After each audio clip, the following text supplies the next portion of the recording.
Hola amigos, ¿qué tal? ¿Cómo están? Bienvenidos a La Voz del 21. Yo soy Francisco de Pirola y hoy vamos a conversar con el señor César Combina, congresista de APP, sobre el proyecto de ley que ha presentado, que espera poder permitir que la empresa privada pueda importar las vacunas. Señor congresista, buenas tardes. Buenas tardes, Francisco. Buenas tardes a todos los que nos escuchan. Un fuerte abrazo a cada uno de ustedes. Sí, efectivamente, desde Alianza por el Progreso estamos muy preocupados porque la tercera fase de vacunación, que es la fase masiva, que además es la fase decisiva para el proceso de vacunación nacional, se lleve de la mejor manera. Y para llevarlo de la mejor manera y cumplir el objetivo de 25 millones de peruanos vacunados, consideramos necesaria la participación complementaria del sector privado. Es por eso que hemos presentado este proyecto de vacunación gratuita para trabajadores de los sectores productivos y el día de hoy, por ejemplo, hemos venido llevando esta propuesta a distintos sectores, entre ellos también las MIPES, y ha sido muy acogida por la Asociación de Bodegueros del Perú. Como sabemos, los bodegueros representan más o menos unos 500.000 emprendedores peruanos que además han estado en la primera línea de batalla a nivel económico, es decir, no han cerrado en ningún momento sus tiendas y han permitido el abastecimiento de millones de soles de productos de primera necesidad. Entonces, sumarlos al esfuerzo de vacunación en la tercera fase va a ser muy importante. Bien, o sea, de no llevarse a cabo este proyecto de ley, de no aprobarse esta ley, ¿en qué momento serían vacunados los bodegueros, los periodistas, los comerciantes? Nuestro proyecto de ley lo que prevé es que al inicio de la tercera fase, es decir, en unos meses, podamos tener la posibilidad de tener un espacio público de vacunación y en paralelo un sector en donde los gremios empresariales y los gremios de MIPE formales y debidamente inscritos en un registro que tenga que abrir el MINSA puedan vacunar a sus empleados 100% gratuito y además 100% vía canales privados, para no quitarle ni un solo sol, ni un solo personal al sector público. Si es que esto se da de manera complementaria, hablamos de 12 millones de personas, emprendedores, trabajadores y sus familiares, vacunados en los primeros 3 meses de aplicación y además, en el caso de los bodegueros, sería una implementación de colaboración privado-privado, ya que el día de hoy don Ricardo Márquez, presidente de la Sociedad Nacional de Industrias, participó del evento confirmando la voluntad de las grandes empresas de involucrar en el pago y en el costo de los bodegueros. Si es que este proyecto de ley no sería aplicado, los bodegueros serían partícipes de una espera normal dentro de la tercera fase, en donde no habría una priorización de sectores, por tanto, se terminarían de vacunar aproximadamente, de acuerdo a los cálculos oficiales, en julio o en agosto del próximo año. Bien, actualmente, ¿cuáles son los escenarios permitidos para que la empresa privada pueda adquirir vacunas? La ley de vacunas, la ley que hemos aprobado para la vacuna COVID-19, como tal cual lo ha señalado el ministro Ugarte, no tiene una restricción sobre la importación de vacunas del sector privado. Lo que dice es que no puede tener un precio mayor al precio desde el público, y el precio público es gratis. Entonces, el precio debe ser cero. Es por eso que nuestro proyecto de ley ha contemplado esta relación con la norma general, pero lo que permite es que se abra el mercado para no tener que tener una autorización oficial y poder ya desde ahorita, con la contraparte que sería el MINSA, ya poder ir buscando las negociaciones privadas. El día de hoy ya se ha confirmado que los laboratorios vinculados al Fondo de Inversiones rusa, que produce la vacuna Sputnik, están dispuestos, solamente están esperando una ley o un decreto supremo que permita la negociación con los privados, pero también tenemos por propia fuente del Poder Ejecutivo la situación, por ejemplo, de la India, del laboratorio Johnson Johnson y del laboratorio CureVac en Alemania. Laboratorios que van a comenzar a ofertar a nivel privado en los próximos meses. Lo que queremos es tener una legislación competitiva, una legislación que no nos ponga en el último orden de prelación en la compra privada, sino que nos permita salvar el gran problema que tuvo el Estado peruano al ponerse en el último lugar en la compra pública. Ya hemos visto, por ejemplo, los esfuerzos que está haciendo Brasil, los esfuerzos que está haciendo India y los esfuerzos que está haciendo Ecuador y Colombia para mejorar su legislación e involucrar al privado, y creo que esto sería una gran norma para el Perú. ¿Por qué considera usted que el Ejecutivo ha sido un poco reacio o no ha querido incluir al privado dentro de este proceso? Básicamente por un tema ideológico. Yo he conversado esto con muchos miembros del Poder Ejecutivo y hay una voluntad de control. Acá, Ujú. en el evento que tuvimos, nacieron algunas preguntas que justamente tienen algunos miembros del Poder Ejecutivo, pero también algunos candidatos, como por ejemplo Verónica Mendoza, mitos. Por ejemplo, que la vacuna solo se vende a estados. Esto ya ha sido claramente confirmado por parte de la Federación Rusa y por parte de otros laboratorios en donde se demuestra que ya se puede dialogar y empezar negociaciones con privados. Pero El esto es segundo algo mito es que la reciente. vacuna va a costar. ¿Esto es algo reciente que los laboratorios Sí. puedan conversar con empresas privadas o es algo que ha sucedido desde antes? No, esto es algo reciente y se va a ir dando en tanto el stock mundial siga avanzando y aparezcan nuevos laboratorios. Ujú. Recordemos, por ejemplo, que los laboratorios de India ya van a poder venderle a clínicas y hospitales dentro de la India y una vez que logren el mercado interno van a poder exportar como cualquier otra vacuna. Otro de los problemas que presenta el Poder Ejecutivo o que algunos voceros del Poder Ejecutivo muestran es la situación del beneficio individual sobre el beneficio público. Y aquí hay una situación que es ideológica. ¿Por qué? Porque no se comprende que al vacunar al sector productivo, lo que se hace es reducir el riesgo de contagio del público en general. Cuando una persona va a un banco, tiene riesgo de contagio. Cuando una persona compra un producto en un supermercado, en una bodega, tiene riesgo de contagio. Pero lo reducimos al mínimo si es que los que trabajan en ese espacio comercial o en ese espacio productivo, incluidos restaurantes, peluquerías, tienen la inmunización. Es decir, el riesgo final, el beneficio final es la inmunización general y la reducción de la carga viral, lo cual además creo que comienza a ganar mucho espacio de consenso en el Parlamento. Mm. Bueno, hay otro argumento de los que están en contra de incorporar a la empresa privada, que es que hay una cantidad limitada de vacunas en el mundo y que la empresa privada podría quitarle la oportunidad al Estado de comprar vacunas para traer al Perú. ¿Es eso real? Eso no es real. El stock de vacunas en el mundo efectivamente tiene dificultades por la producción a nivel de escala. Ningún laboratorio estaba preparado para una escala global. Sin embargo, se están desarrollando distintos tipos de vacuna. Entre ellas, por ejemplo, nuevos laboratorios que ya han logrado mejorar el inicio de sus operaciones, como el caso de Johnson Johnson, y algunas vacunas que ya están recuperando algunas dudas, como el caso de Pfizer, en donde la cadena de frío, donde la dosis comienza también a ser más realista. Y esto va a mejorar y a convertirse en un mercado más esperanzador.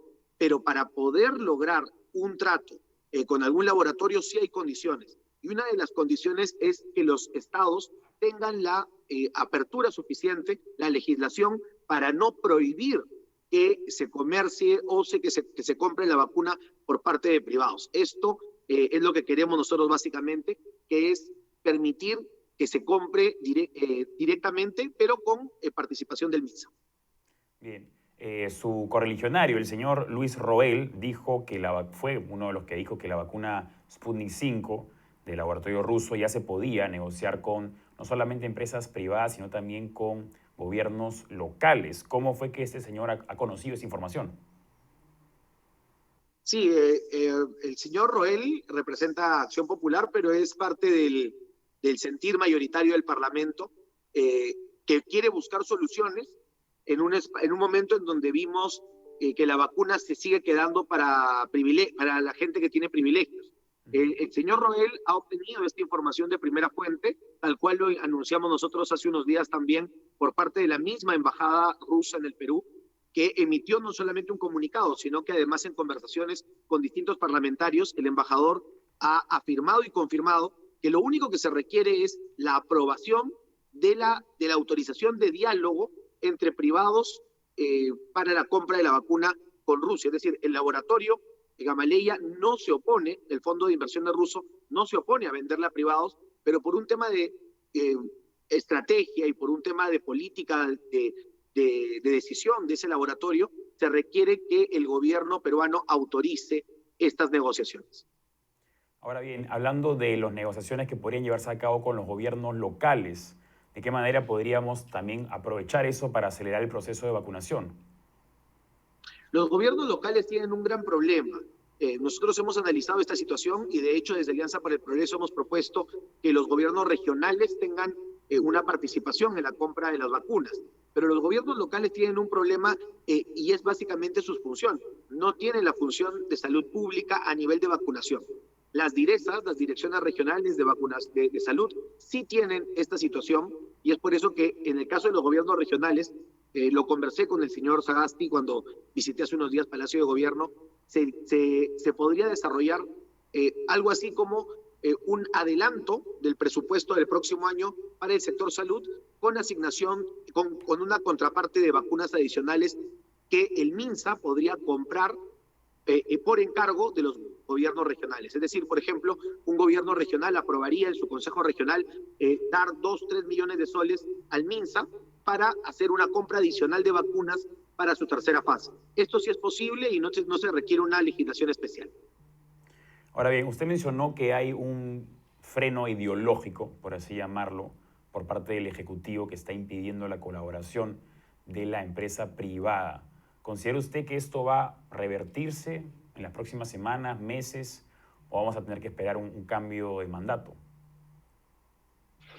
Yo espero que esto se revierta rápidamente. Hay bastante consenso en el Parlamento. Lo hemos estado conversando con diversos voceros y con diversos colegas en que necesitamos pensar a futuro. No siempre quedarnos en la emergencia, en lo que ya nos pasó y tenemos que resolver con una ley de urgencia. Es por eso que tenemos en estos momentos creo que 7 proyectos que permiten o que buscan promover la compra desde gobiernos regionales o desde el sector privado. Y la idea es poder tener una mesa de trabajo técnica en donde podamos invitar al MINSA y a todos los entes interesados para desarrollar un texto sustitutorio unificado, multipartidario. Esta es una propuesta que desde Alianza para el Progreso vamos a formalizar el día lunes, porque lo último que queremos es que esto se retrase por ideología. ¿Y a qué me refiero con ideología? Es que dentro del Poder Ejecutivo hay muchos funcionarios públicos que tienen miedo o que tienen algún tipo de rechazo a la colaboración público-privada. Ya lo han demostrado con las plantas de oxígeno, lo vienen demostrando con el caso de concentradores, lo han demostrado con las pruebas moleculares y las pruebas rápidas, y creo que no podemos arriesgar la tercera fase de vacunación por miedos ideológicos, sino que más bien debemos dejar todo expedito para que el próximo gobierno, en donde se va a desarrollar la fase 3, pueda tener todo el camino libre de desarrollar como vea conveniente la vacunación. Perfecto. Para finalizar, ¿sabe usted si ha habido algún acercamiento por parte del Ejecutivo hacia el laboratorio encargado de la vacuna Sputnik? No, hasta el momento lo pude conversar también con el presidente Sagasti. Uno de los problemas que ha habido para el caso de las vacunas es que no se había desarrollado contratos firmes, es decir, habían intenciones, habían diálogos, pero el señor Sagasti recibió un gobierno sin vacunas. Eso fue la herencia de Martín Vizcarra. Desde ese momento, nosotros saludamos que el presidente Sagasti se haya preocupado por garantizar lotes mínimos tanto de Sinopharm como de COVAX, y ahora ha garantizado un importante acuerdo con Pfizer. Esto es digno de admirar y yo lo saludo públicamente. Sin embargo, no ha habido diálogo, por ejemplo, con el laboratorio Gamaleya que produce el Sputnik, o no ha habido tampoco diálogos con otros estados que también participan en la innovación farmacéutica, que son estados amigos, como el caso de la India, en donde sí podríamos tener diálogos directos por la relación de amistad y de trabajo consecutivo que se tiene con estos países. Esa es una petición que desde Alianza para el Progreso le hemos hecho y el presidente ha tomado, obviamente, esta solicitud, tal cual nos ha señalado, de una forma técnica para poder ir dialogando en el futuro, pero él está convencido que se tiene la suficiente lote de vacunas como para poder garantizar que el plan de vacunación se desarrolle. Yo también creo que eso es correcto. El problema ya no son la cantidad de vacunas, es el ritmo de vacunación, la forma de vacunación y la logística de vacunación. Y en ese sentido creo que el sector privado sí podría ayudar muchísimo a reducir el gasto, a focalizar los puntos de vacunación más rápidos y además, sobre todo, a garantizar que los sectores productivos se reactiven, generando empleo, generando impuestos y un bienestar general. Bien, solo para puntualizar, el modelo de vacunación de colaboración entre privado y público que mencionan sería en que las empresas privadas compran directamente con los laboratorios y ellos son los encargados de darle la vacuna gratuita a sus empleados y a las zonas alrededor, incluidos los bodegueros y comerciantes. Sí, el proyecto de ley lo que dice es que se prevé la compra directa por parte de las empresas o gremios empresariales que así lo deseen con la asesoría del MINSA o algo así como un proyecto de alianza público-privada. Cuando arriban las vacunas, a partir de que arriban las vacunas al Perú, todo el costo de la cadena de distribución y de aplicación es por parte del propio privado. Es decir, la empresa va a tener que gestionar la logística, la cadena de frío e inclusive el personal y las instalaciones de implementación de la inoculación. Además, se incluye no solamente a los trabajadores formales, sino también a las familias hasta el segundo grado de consanguinidad y un 30% de vacunas adicionales para las áreas de influencia. En algunos casos, que es lo que hemos acordado promover con los hermanos bodegueros, las áreas de influencia van a ser más bien públicos de influencia, en donde se convierten los proveedores formales, que son personas que tienen vinculación contractual con las grandes empresas, en posibles partícipes y beneficiarios directos de estas vacunas. Perfecto, señor congresista. Muchas gracias por acompañarnos, muchas gracias por esta valiosa información. Muchas gracias a ti, a Perú 21, y nuevamente señalar que tenemos que apostar por modelos de colaboración público-privada en donde entendamos que gane el Estado, gane la empresa y sobre todo ganen los trabajadores y sus familias, que en estos momentos son los más preocupados por garantizar su salud. Así es. Hasta la próxima. Conversábamos con el señor César Combina, congresista de Alianza para el Progreso, acerca de la colaboración entre privado y público que se necesita para poder vacunar más efectivamente a todos los peruanos, específicamente a los trabajadores, bodegueros y comerciantes. Eso fue todo por ahora, pero ustedes quédense conectados que volvemos más adelante con más noticias.